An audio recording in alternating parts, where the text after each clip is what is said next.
gatherings. It allows it to be a little bit more personable, and it allows us to be able to network and commune efficiently.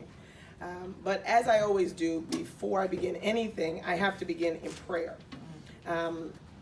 Because there are so many different faiths and recognitions that are too numerous to name, I normally do what we call a spiritual word of recognition.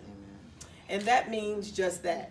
There will be no terms, there will be no specific titles that are given, so that all will be inclusive in the intention of the petition of prayer.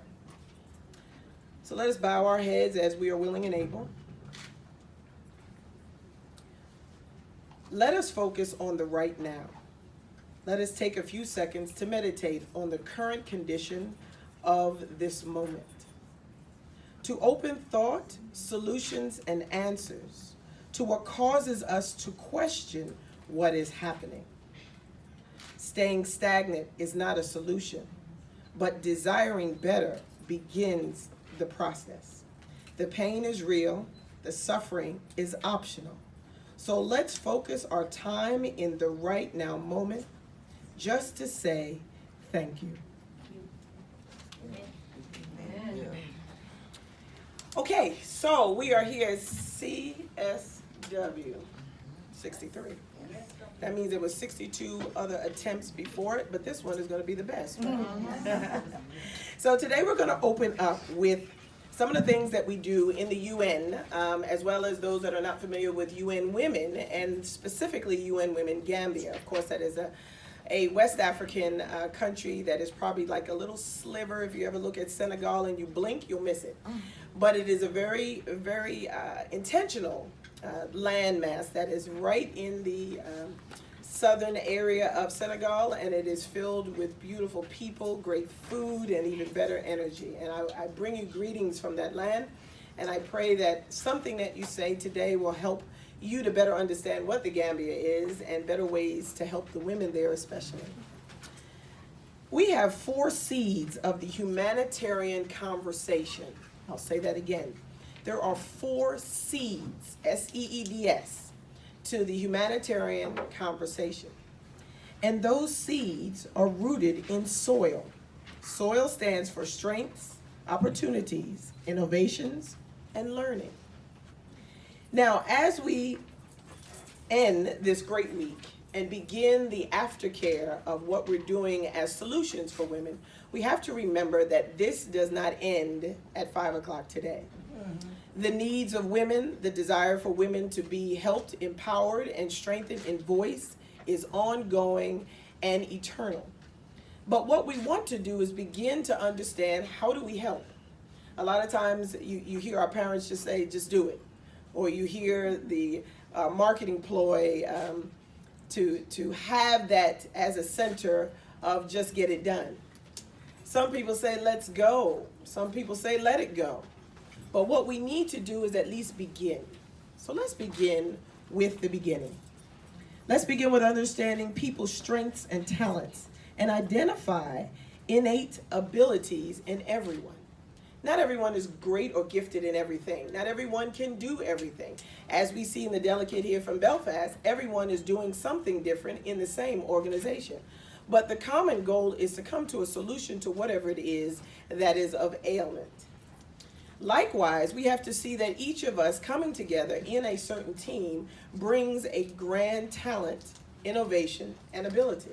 We have to recognize that.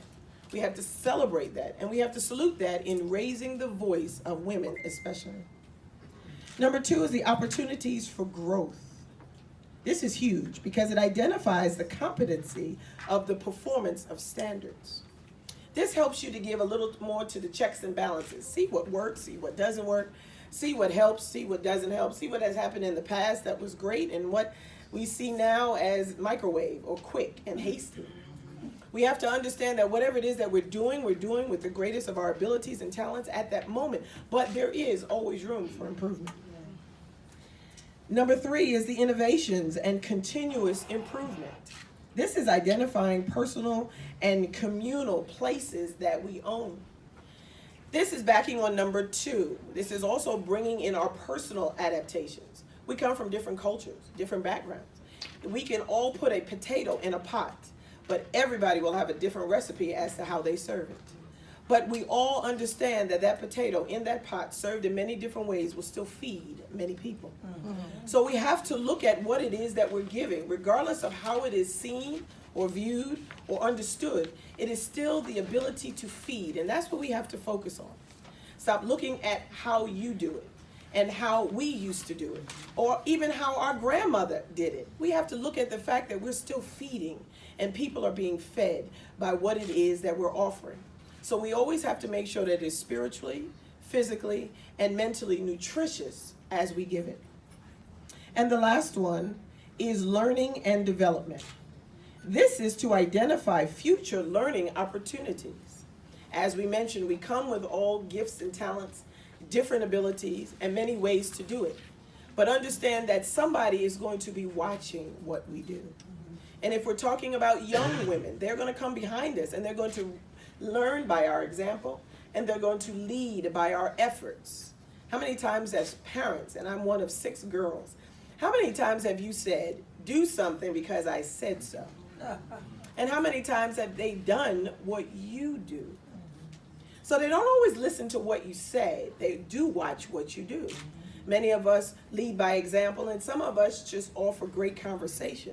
But whatever it is that we do, we have to understand that there are people that are going to be watching us. So whether we comb our hair in the morning or we wear a traditional wrap, we're understanding that how we adorn ourselves physically, how we speak intellectually, and how we adorn ourselves with what we offer in this world will teach someone something, even if it's what not to do. I thank you so very much for what it is that you give today, and I thank you for your